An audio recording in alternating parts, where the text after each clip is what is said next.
اسلامی عقائد میں سے نا ایک بنیادی عقیدہ آخرت ہے۔ جن چیزوں پر انسان ساری زندگی اعمال کرتا ہے وہ چیزیں ہوتی ہیں جو اس کے عقیدے میں شامل ہوتی ہیں۔ عقیدہ جس طرح کا ہوتا ہے اسی طرح کا انسان عمل کرتا ہے، جو اس کی سوچیں ہوتی ہیں، جو افکار ہوتے ہیں، اسی طرح اپنے شب و روز گزارتا ہے۔ جن لوگوں کا عقیدہ آخرت مضبوط ہوتا ہے نا کہ ہم نے اللہ کی بارگاہ میں کھڑے ہونا ہے، ہم نے اس کی بارگاہ میں جا کے اپنے اعمال کا حساب دینا ہے، عقیدہ آخرت مضبوط ہو تو لازمی طور پر اعمال سنور جاتے ہیں۔ انسان جواب دہی کے تصور کے ساتھ اپنے معاملات زندگی کو بار بار صحیح کرنے کی کوشش کرتا ہے۔ عقیدہ آخرت اسلامی عقائد میں بنیادی فکر کا عقیدہ ہے، اساس ہے عقائد کی۔ اگر کسی شخص کا یہ خیال ہو جائے کہ میں بس یہی زندگی ہے، کھا لو پی لو موج کرو، تو ظاہر ہے وہ فنا کا نام جب رکھ لے گا زندگی کو اور وہ دوبارہ اٹھنے کا قائل ہی نہیں ہوگا تو وہ تو کسی قانون کا پابند ہی نہیں رہے گا، وہ تو کسی چیز کی پابندی نہیں کرے گا، کسی چیز سے پرہیز نہیں کرے گا، من چاہی زندگی گزارے گا۔ عقیدہ آخرت، اللہ کی بارگاہ میں کھڑا ہونے کا تصور، یہ انسان کو سوار دیتا ہے۔ یہ ایک ایسا مراقبہ ہے جو تزکیہ نفس کر دیتا ہے، انسان کا باطن سنور جاتا ہے، اخلاقیات میں تبدیلی آتی ہے۔ پھر کوئی کیمرہ بھی نہ لگا ہو نا، کوئی بھی نہ دیکھ رہا ہو تو بندہ پھر بھی نیک ہو جاتا ہے، کیونکہ اس کا خیال ہوتا ہے میرا رب مجھے دیکھ رہا ہے، صبح قیامت میں اپنے رب کی بارگاہ میں کھڑا کیا جاؤں گا۔ تو عقیدہ آخرت کی مضبوطی، اس تصور کا مضبوط ہونا امت مسلمہ کے لیے نہایت ہی ضروری ہے۔ آپ دیکھیے قرآن مجید فرقان حمید ہماری توجہ دلاتا ہے، اور سورۃ القیامہ کے اندر اللہ کریم نے ارشاد فرمایا ایحسب الانسان، کیا آدمی اس گھمنڈ میں ہے، کیا انسان کا یہ خیال ہے ان یترک سدی، کہ اسے آزاد چھوڑ دیا جائے گا، اس سے پوچھا نہیں جائے گا؟ کیا انسان یہ سمجھتا ہے اس سے کوئی سوال ہی؟ ایحسب الانسان، کیا انسان اس گمان میں ہے، اس گھمنڈ میں ہے ان یترک سدی، اسے آزاد چھوڑ دیا جائے گا، کوئی پوچھنے والا نہیں ہوگا؟ اسے آزاد نہیں چھوڑا جائے گا، اس پر پابندیاں ہیں، اس پر کچھ قیود ہیں، اسے کچھ حدود بتائی گئی ہیں، اسے ایک دائرہ کار دیا گیا ہے، اسے بتایا گیا ہے کہ یہ حلال ہے، یہ حرام ہے، یہ تیرے لیے جائز ہے، یہ تیرے لیے جائز نہیں ہے۔ اس چیز کی حد تک تو آگے بڑھ سکتا ہے، یہاں سے اس لائن کو تو کراس نہیں کر سکتا۔ اس پر پابندیاں ہیں، ان پابندیوں کے بیچ رہ کے وہ زندگی گزارے گا۔ اور یہ بھی یاد رکھے، یہ آیت ایک دوسرا معنی یہ دیتی ہے کہ یہ مت سمجھے کہ صبح قیامت اسے چھوڑ دیا جائے گا، اس سے پوچھا جائے گا، اس سے سوال کیا جائے گا۔ اللہ کی بارگاہ میں جب یہ کھڑا ہوگا تو اسے اپنے اعمال کا حساب دینا ہو۔ لازمی طور پر ایک عدالت صبح قیامت لگے گی، جس عدالت میں مجرم پیش ہوں گے، انہیں اپنے جرموں کا حساب دینا ہے، ظالموں کو کھڑا کیا جائے گا، ان سے ان کے ظلم کے بارے میں باز پرس ہوگی۔ تو لازمی طور پر عقیدہ آخرت کی مضبوطی انسان کو مضبوط کرتی، اس کے اعمال پر پیرے بیٹھ جاتے ہیں، وہ پھونک پھونک کر قدم رکھتا ہے، سوچ کر جملے بولتا ہے، وہ کوئی بھی معاملہ کرتا ہے تو اس میں اس کا خیال ہوتا ہے کہ میں نے دنیا سے چلے جانا ہے، میرے پاس پتہ نہیں کتنا وقت بچا ہے، لہٰذا مجھے آخرت میں پیش ہونا ہے اپنے معاملات کی آسانی کے لیے، وہاں کی آسانی کے لیے، میں یہاں تھوڑا سوچ سمجھ کے چلوں۔ رب فرماتا ہے تجھے ایسے ہی آزاد نہیں چھوڑا جائے گا، آزاد پنچھیوں جیسی زندگی نہ گزار، صبح قیامت کے معاملات کو پیش نظر رکھ، اس پر غور کر۔ یہ تصور گھر کے باہر بھی پورا مضبوط ہونا چاہیے اور گھر کے اندر بھی پورا مضبوط ہونا چاہیے۔ انسان اپنے مالک سے ڈرے اور قیامت کے دن اس کی بارگاہ میں حاضری کا یقین رکھے، اور وہ یاد رکھے کہ یہاں جو کچھ، وہ دیکھے نا بچوں کو استاد پڑھاتا ہے، محنت کراتا ہے، اگر بچے نہیں پڑھتے تو ڈانٹتا بھی ہے، سمجھاتا بھی ہے، قائل بھی کرتا ہے، اور جب وہ آخری بات کرتا ہے تو پھر وہ پتہ کیا کہتا ہے؟ چلو ٹھیک ہے، اگر نہ پڑھو گے تو امتحان تو آنا ہی ہے نا، رزلٹ تو آنا ہے، پیپر میں بیٹھو گے نہیں آئے گا، فیل ہو جاؤ گے۔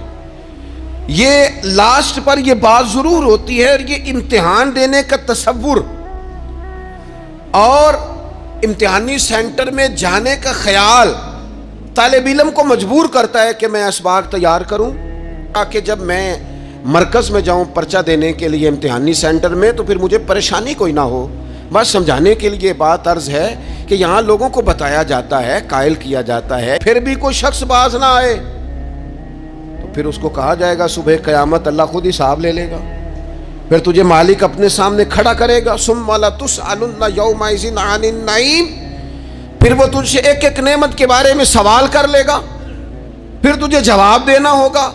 تو اس تصور کو اپنی زندگی میں لاگو کریں کہ ہم نے مرنا ہے، اللہ کی بارگاہ میں جان، اس تصور کو پوری طور پر طاری کریں اپنے ذہنوں میں۔ یہ جو رسمی سی بات ہے نا، پتہ نہیں کب چلے جانا ہے، جو جانے والے ہوتے ہیں ان کی کوئی تیاری بھی ہوتی ہے، جن کو پتہ ہوتا ہے نا وہ رمضان المبارک میں نا کئی دفعہ ایسا ہوتا ہے کہ ٹکٹیں نہیں مل رہی ہوتی ہیں اور عمرے کے ویزے لگ چکے ہوتے ہیں، تو ایجنٹ کہہ دیتے ہیں جانے والوں کو کہ تیاری رکھنا، کسی وقت بھی میرا فون آ جائے گا۔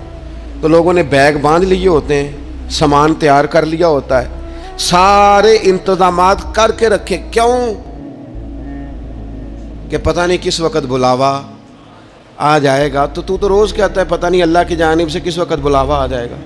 پھر اپنی تیاری بھی تو یار کچھ بتانا، میں بھی بتاؤں آپ بھی بتائیں، پھر ہم اپنے آپ سے یہ بھی تو سوال کریں نا کہ جہاں اچانک جانا پڑے اس کے لیے تیاری ہوتی ہے، ہماری تیاری کیا ہے اگر اچانک جانے پڑے اس کی بارگاہ میں، کیا تیاری؟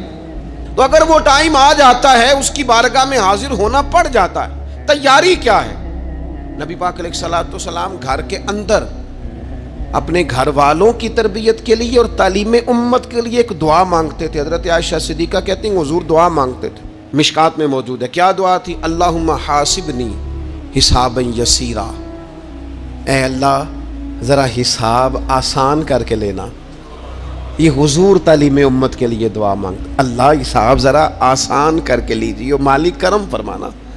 تو حضرت عائشہ صدیقہ رضی اللہ تعالیٰ عنہ ارشاد فرماتی ہے میں نے عرض کیا یا رسول اللہ صلی اللہ تعالیٰ علیہ وسلم یہ آسان حساب کا کیا مطلب ہے؟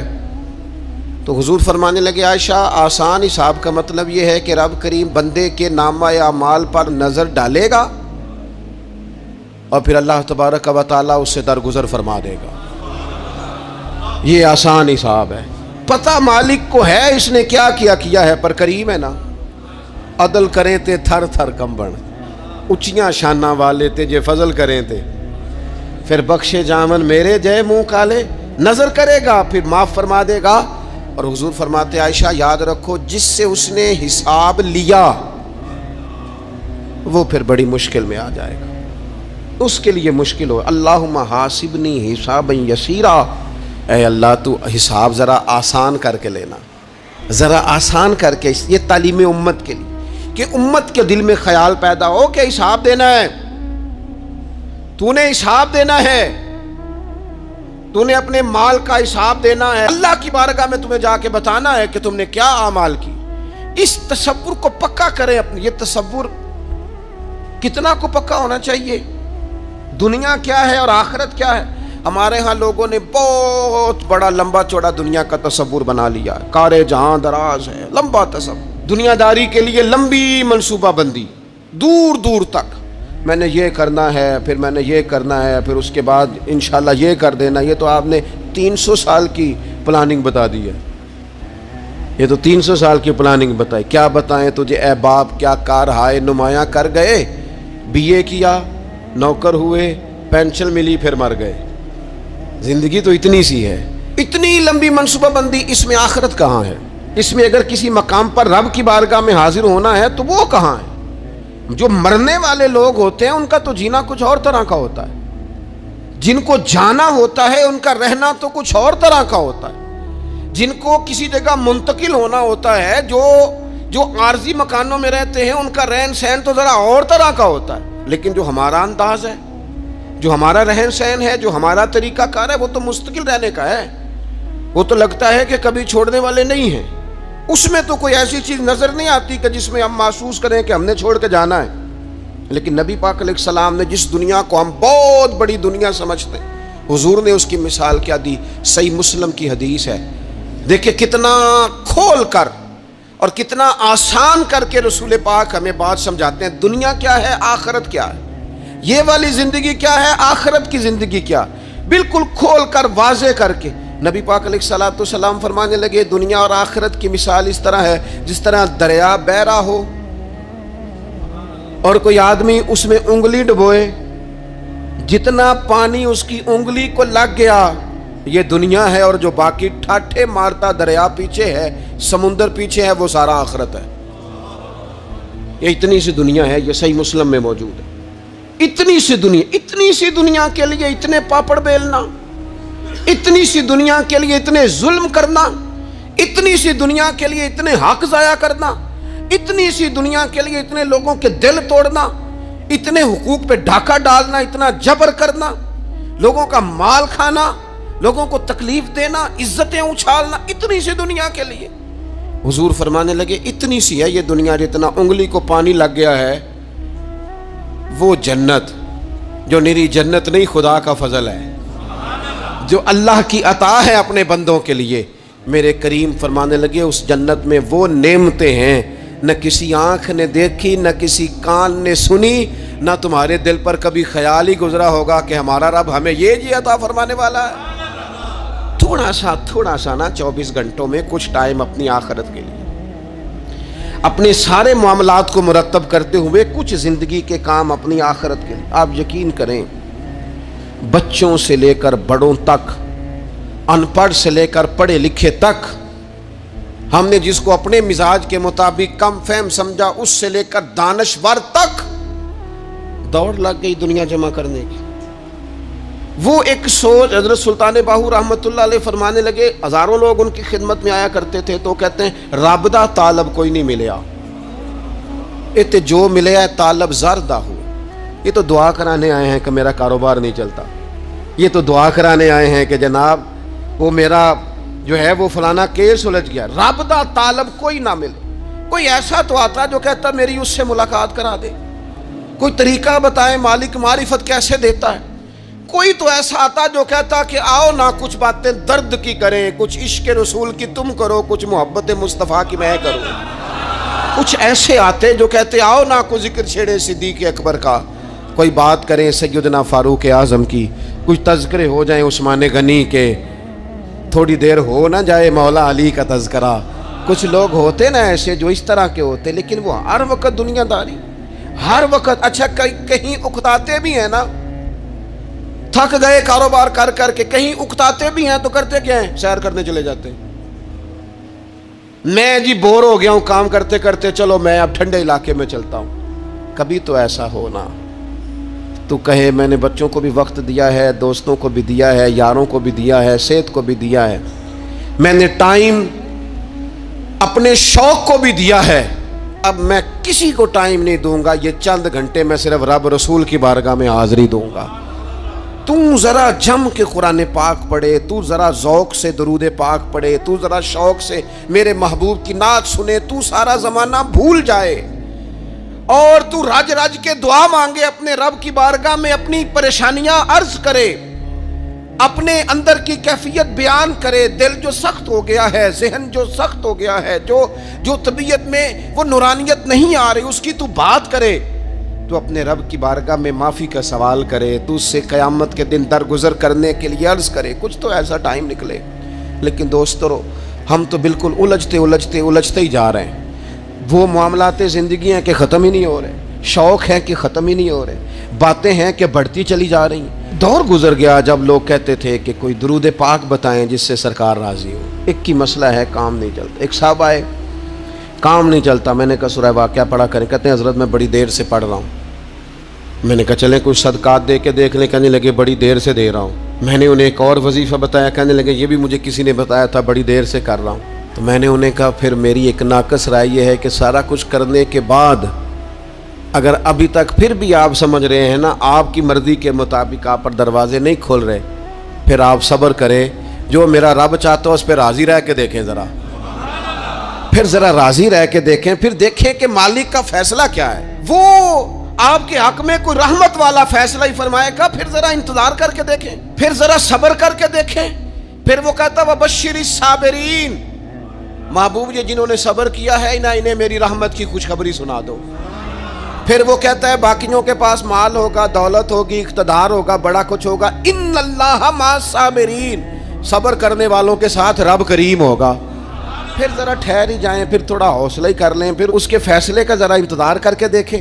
ہم نا من چاہیے زندگی کے پیچھے پریشان ہے اپنی آخرت کے. اور آخرت کرتی کیا ہے؟ جب آپ کا آخرت پر یقین پکا ہو جاتا ہے نا، پھر لازمی طور پر انسان کے اعمال سنورتا ہے. آپ یقین کریں سنورتے ہیں، 100% سنورتے ہیں. آپ آخرت پر جتنا جتنا یقین، حضرت عمر کا آخرت پر یقین پکا تھا نا، دنیا میں مکان ہی کوئی نہیں بنایا، پکا تھا.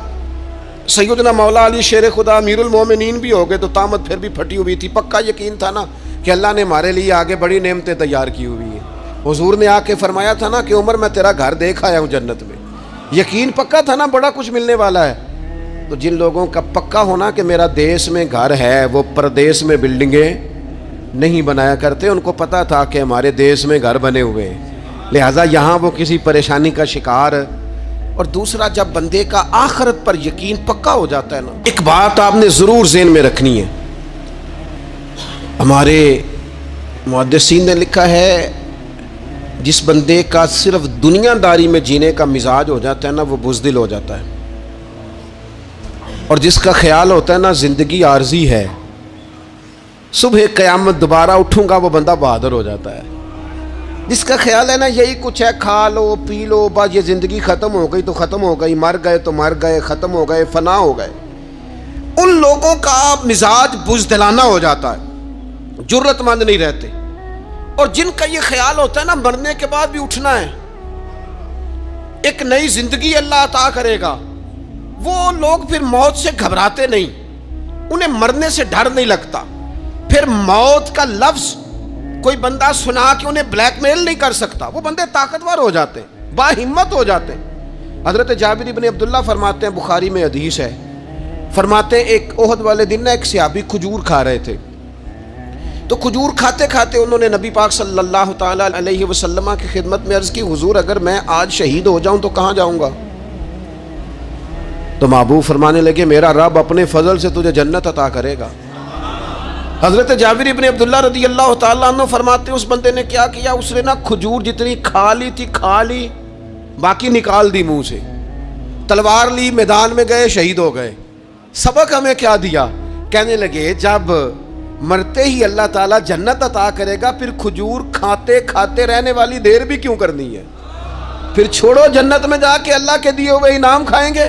کھجور کھانے کی بھی دیر برداشت نہیں کی. یہ آخرت کا اجر، آخرت میں رب کی بارگاہ میں کھڑے ہونے کا تصور بندے کو طاقتور کر دیتا. وہ بزدل، اقبال کیا کہتے ہیں؟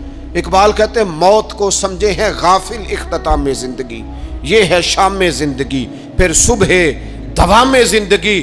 اور حضرت بلے شاہ بھی بول پڑے، وہ کہنے لگے عرش فرشتے بانگا ملیاں مکے پہ گیا شور، بلے شاہ آسا نہیں مرنا، ایتے مر گیا ہی کوئی ہور. یہ تو کسی اور. پھر ایک اور درویش بولے، وہ کہنے لگے وارث شاہ او کدو مردے، وارث شاہ او کدو مردے جنہ کیتیاں نیک کمائیاں نے. وہ تو اللہ کی بارگاہ میں انعام پاتے ہیں. ایک پل ہے موت، اس پل سے گزرتے ہیں، پھر رب کا فضل انہیں ملتا ہے. میں کئی دفعہ کہہ چکا ہوں، پھر کہتا ہوں، یہ جب بہت ٹینشن بن گئی نا، ڈپریشن بہت بڑھ گیا، کووڈ-19 کے دن تھے، کرونا کے، تو مجھے ایک سرکاری ادارے میں بلایا گیا جہاں اس عملے کو میں نے گفتگو کرنی تھی، اس عملے سے جو مریضوں کو دیکھ رہا تھا. کہنے لگے مجھے وہاں کے جو ہیڈ تھے، کہنے لگے پیر صاحب بڑا ڈپریشن بڑا ہے، لوگ ڈر رہے ہیں. وقتی طور پہ خوف بھی بڑا تھا. تو میں نے ایک صاحب سے وہاں کہا کہ اتنا خوف کس بات کا؟ کہنے لگے جی مجھے تو زیادہ ہجوم آ جائے تو میرا سانس نہیں نکلتا، تو قبر میں تو کھڑکی کوئی نہیں، تو تصور سوچ سوچ کے میں ڈرتا ہوں. تو میں نے کہا ڈاکٹر صاحب، ماں کے پیٹ میں جو رب آکسیجن دیتا ہے وہ قبر میں بھی دے گا. تو انہوں نے آپ کی طرح سبحان اللہ نہیں کی، کیونکہ وہ ڈاکٹر صاحب تھے نا. سیانے بندے کو سمجھانا بھی کافی سیانے بندے کا کام ہے، وہ زیادہ سیانے تھے. لیکن نا سوتے کو جگانا تو کام ہے، اور اگر جاگتے کو جگانا پڑ جائے تو بہت مشکل کام ہوتا ہے. وہ ڈاکٹر صاحب تھے. وہ کہنے لگے جی حضرت صاحب، وہ تو ماں سانس لیتی ہے تو وہ بچے کو جاتا ہے، وہ آکسیجن ماں کے سانس کی بنیاد پہ ملتی ہے، تو قبر میں وہ کیسے ہوگا؟ میں نے کہا چلیں ٹھیک ہے ڈاکٹر صاحب، آپ کی یہ دلیل بھی مان لیتے ہیں. وہ جو انڈے سے بچہ نکلتا ہے، وہ چاروں جانب کوئی سوراخ ہوتا ہے. ڈاکٹر صاحب نے قلم چھوڑ دیا، رکھ دیا. میں نے کہا چلو یہ بھی بتاؤ زندہ ہی نکلتا ہے؟ کہنے لگے بالکل. تو میں نے کہا سونا بھی نکلتا ہے؟ کہنے لگے بڑا ہی پیارا ہوتا ہے. میں نے کہا انشاءاللہ جب ہم قبروں سے نکلیں گے مصطفیٰ کا صدقہ یوم نحشر المتقین الی الرحمن وفدا. رب کہتا ہے تم جب نکلو گے نا قبروں سے، متقی مومن جب نکلیں گے تو رب کی بارگاہ میں مہمان بنا کر پیش کیے جائیں گے. اے رب دے پرونے ہون گے قیامت میں، وہ مہمان بنا کر پیش کیے جائیں گے اللہ کی بارگاہ، مہمان بنا کر. دوستو قبر صرف دوزخ کا گڑھا نہیں ہے، دوزخ کا گڑھا بھی، لیکن اس کے لیے جس نے دنیا میں رہ کے صرف دنیا کٹھی کی، آخرت کے لیے جمع کچھ نہیں کیا، اور جس نے یہاں رہ کے وہاں کے لیے کوشش کی، صبح سے شام تک ڈرا کہیں میرا رب ناراض نہ ہو جائے، کہیں حضور کی بتائی ہوئی حدیں معاذ اللہ مجھ سے کراس نہ ہو جائے. جس نے محتاج زندگی گزاری اس کی قبر گڑھا نہیں، کھڈا نہیں، بلکہ حضور فرماتے ہیں روضۃ من ریاض الجنہ، اس کی قبر تو باغ ہے، باغ. ایک منٹ کے لیے صرف سوچنا بندہ فوت اور سیدھا اسے باغ میں چھوڑا ہے کوئی. باغ ہے قبر، باغ. اور باغ بھی معمولی نہیں، معمولی کیاری نہیں، روضۃ من ریاض الجنہ، جنت کے باغوں میں سے باغ. اور باغ اتنا سونا ہے جس میں آنکھ کھلے گی تو پہلی زیارت ہی مدینے والے رسول کی نصیب ہوگی. تو خوف آتا ہے وہاں جاتے ہوئے. پہلے بھی میں نے کہا تھا، پھر کہتا ہوں، وہ مرحوم آسی نے کہا تھا آج پھولے نہ سمائیں گے کفن میں آسی، او قبر کی رات ہے ان سے ملاقات کی رات. آج تو ملاقات. تو یہ جو عقیدہ آخرت ہے یہ انسان کو بزدل نہیں کرتا، بہادر کر دیتا ہے. جو لوگ عقیدہ آخرت نہیں رکھتے بزدل ہو جاتے ہیں، اور لازمی طور پر بزدل ہو جاتے ہیں. اسی طرح یہ جو عقیدہ آخرت ہے یہ صبر و تحمل پیدا کرتا ہے انسانی زندگی میں، ٹھہراؤ پیدا کرتا ہے. انسان محسوس کرتا ہے کہ کل دنیا یہ نہیں، آگے بھی اللہ بڑا کچھ عطا فرمانے والا ہے. اس کے مزاج کے اندر تحمل، بردباری، سکون رہتا ہے. یعنی نہیں بھی اگر کسی مظلوم کو انصاف مل سکا دنیا میں تو وہ پھر بھی بے صبرا نہیں ہوتا، وہ ٹھہراؤ کا شکار ہے. اسے پتا ہے قیامت کے دن بھی ایک عدالت لگے گی، اللہ کی بارگاہ میں جانا ہے. نبی پاک علیہ الصلوۃ والسلام نے فرمایا اگر سینگوں والی بکری نے بغیر سینگوں والی بکری کو تکلیف دی ہوگی تو قیامت کے دن اسے بھی بدلہ دینا پڑے گا. تو یہ تحمل پیدا کرتا ہے انسان کو، ایک حوصلہ ہوتا ہے کہ ساری عدالتیں یہاں نہیں قیامت میں بھی لگنی. جب انسان عقیدہ آخرت رکھتا ہے نا تو پھر اس کے لیے نا رب کے رستے میں خیرات کرنا بڑا آسان ہو جاتا ہے. پھر نہ وہ محسوس کرتا ہے کہ میں نے سارا کچھ یہاں کے لیے جمع نہیں کرنا، کچھ میں نے وہاں کے لیے بھی جمع کرنا ہے. وہ پھر اپنی آخرت کے لیے کچھ نہ ایک بینک آخرت کا بھی بنا لیتا ہے، اس میں بھی کچھ نہ کچھ جمع کراتا رہتا ہے. اسے پتا ہوتا ہے کہ میں نے اللہ کی بارگاہ میں حاضر ہونا ہے، وہاں کی بھی کچھ نہ کچھ تیاری. نبی پاک صلی اللہ تعالی علیہ وسلم نے بکرا بھیجا گھر میں ذبح کرنے کے لیے، تو سرکار تشریف لائے سر شام، تو فرمایا کیا بنا؟ عرض کی یا رسول اللہ صلی اللہ تعالی علیہ وسلم سارا بانٹ دیا ہے، محلے داروں میں، رشتہ داروں میں، غریبوں میں سارا بانٹ دیا، بکرے کی ایک دستی صرف بچی ہے آپ کے لیے رکھی ہے. تو حضور نے توجہ کیا دلائی، محبوب نے کس طرف رخ کیا؟ حضور فرمانے لگے اپنے اہل خانہ سے، ازواج مطہرات سے، کریم فرمانے لگے عائشہ وہ جو تم نے بانٹ دیا ہے نا وہ سارا ہی بچ گیا ہے، وہ سارا ذخیرہ ہو گیا، وہ جمع ہو گیا ہے آخرت کے لیے، وہ ہمارے پاس بچ گیا ہے. یہ جو تم سمجھتے ہو نا یہ بچا کے رکھا ہے، یہ تو ہم استعمال کر لیں گے، وہ ہم نے سیو کر لیا ہے، وہ بچ گیا ہے. حضرت ابو ذر غفاری رضی اللہ تعالیٰ عنہ اپنے خادم سے کہنے لگے کہ مجھے پتہ چلا ہے یہاں فلاں جگہ کچھ غریب لوگ آئے ہیں، تو اس طرح کرنا جو اچھا اونٹ ہے نا میرے اونٹوں میں سے اچھا اونٹ وہ ذبح کر کے نا تو ان سارے گھروں میں تقسیم کر دو، جتنا گوشت وہاں بھیجو گے اتنا ہی میرے گھر میں بھی بھیج دینا. آپ کا وہ خادم کہتا ہے میں نے اپنی سمجھ کے مطابق اچھا اونٹ ذبح کر کے گوشت بنا کے میں نے بانٹا، اور میں نے اس طرح کیا کہ وہ حضرت ابو ذر غفاری کے گھر بھی اتنا ہی گوشت بھیجا جتنا تمام غربا کے یہاں میں نے بانٹا تھا. شام کو جناب ابو ذر غفاری اپنے اونٹوں کے باڑے میں آئے جہاں باندھا کرتے تھے اپنی حویلی میں، تو آ کے دیکھا کہ وہ سرخ بہترین اونٹ جو سب سے بہترین تھا وہ تو کھڑا ہے. تو آپ اپنے خادم سے کہنے لگے میں نے تمہیں کہا تھا جو سب سے اچھا ہے اس کو ذبح کرنا. تو وہ کہنے لگا حضور وہ باقیوں میں سے سب سے اچھا تھا، اس سے ہی تھوڑا سا کمزور تھا، اور یہ تو آپ کی سواری کے لیے ہے نا، یہ تو آپ کے کام آتا ہے، اس پہ تو آپ سفر کرتے ہیں، اس لیے میں نے اسے چھوڑ دیا، اور اس کے بعد جو سب سے اچھا تھا وہ میں نے ذبح کر دیا. تو حضرت ابو ذر غفاری فرمانے لگے تو شاید سمجھا نہیں، میں اسے بھی سواری کے لیے رکھنا چاہتا تھا پر اپنی آخرت کی سواری کے لیے. میرا دل تھا وہ جو آخرت میں سفر کرنا ہے نا، دشوار گزار گھاٹیاں ہیں، ان گھاٹیوں کے لیے وہ اونٹ میرے کام آ جائے گا، لہذا میں نے تجھے کہا تھا جو سب سے بہتر ہو وہ دے دینا، تاکہ ذرا میری آخرت کی سواری بن جائے، تاکہ میں ذخیرہ کر لوں۔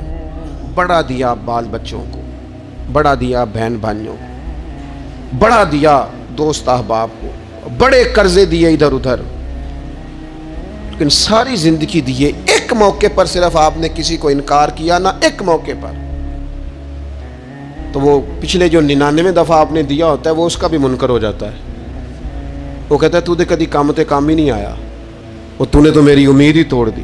وہ سارے شکوے، ساری زندگی کہاں خرچ کر دی بلا، کس مقام پر؟ اور یہاں حال یہ ہے کہ حضور فرماتے ہیں جب تو صدقہ دیتا ہے تو رب اسے اپنے دستے قدرت میں لیتا ہے، اور اس طرح تمہارے صدقے کو پالتا ہے جس طرح تم اپنے گھر میں بچڑا نہیں پالتے، اس طرح صبح قیامت تمہیں وہ نتیجے کے طور پر پلا ہوا صدقہ ملے گا۔ ہم اپنی آخرت کو چونکہ اس لیول پر یقین نہیں لاتے الا ماشاءاللہ، لہٰذا اس کی تیاری کے لیے ذخیرہ نہیں کرتے۔ اپنی آخرت کی تیاری کے لیے ذخیرہ کریں اور کوشش کریں کہ اور یہ عقیدہ اپنی اولادوں میں، اپنے متعلقین میں، اپنے احباب میں اس کو راسخ کریں۔ کوئی نہ کوئی بات عقیدہ آخرت کی، قیامت کی ضرور اس کا تذکرہ کریں، ان باتوں کو اپنی زندگی کا حصہ بنائیں۔ اگر عقیدہ آخرت نہ ہو تو دنیا کی ساری چیزیں ویسے لوگوں کو عجیب لگنے لگ جائیں۔ اگر کوئی قیامت ہی قائم نہ ہو تو مظلوم رہ گیا، ظالم نے تو پھر ظلم ہی کمایا، وہ تو پھر دندناتا پھرے گا۔ تو رب کہتا ہے اَيَحْسَبُ الْإِنسَانُ أَن يُتْرَكَ سُدًى، کیا انسان سمجھتا ہے کہ اسے یوں ہی چھوڑ دیا جائے گا، کوئی اسے آزاد ہی چھوڑ دیا جائے گا، کچھ پوچھا ہی نہیں جائے گا؟ صبح قیامت سوال ہوں گے، رب کی بارگاہ میں حاضری ہوگی، اللہ کے حضور سوالات کے جواب دینے ہوں گے۔ لہٰذا اپنی زندگی کے اعمال کو مرتب کرتے وقت، کوئی بھی کام کرتے وقت ایک تصور ضرور ذہن میں رکھیں کہ مجھے صبح قیامت اس کا حساب دینا ہے۔ یہ جو جواب دہی کا تصور ہوتا ہے یہ انسان پر پہرے دار ہوتا ہے، یہ اس کو مضبوط کرتا ہے، اس کی عقیدے کی بنیادیں اس کے عمل کو طاقتور کر دیتی ہیں۔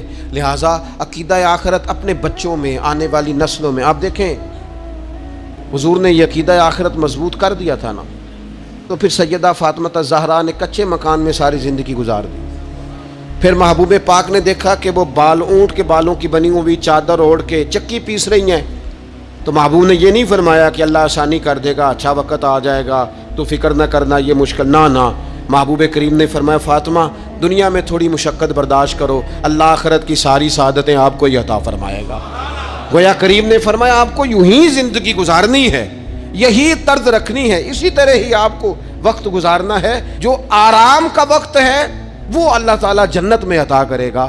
عقیدہ آخرت کی مضبوطی، تھوڑا سا ہمارے ایک بڑے قریبی دوست تھے، بڑا میرا ان سے پیار تھا، 34.5 سال عمر، خود ہارٹ اسپیشلسٹ ڈاکٹر، لیکن یہ پچھلے ہفتے وہ مریضوں کو چیک کر کے نیچے آ کے دفتر میں بیٹھے۔ ایک تو لوگ کہتے ہیں نا ہسپتال پہنچ جاتا تو شاید بچ جاتا، تو ہاسپٹل کے اندر ہی تھے، اور ابھی چڑھتی جوانی، 34-35 سال عمر۔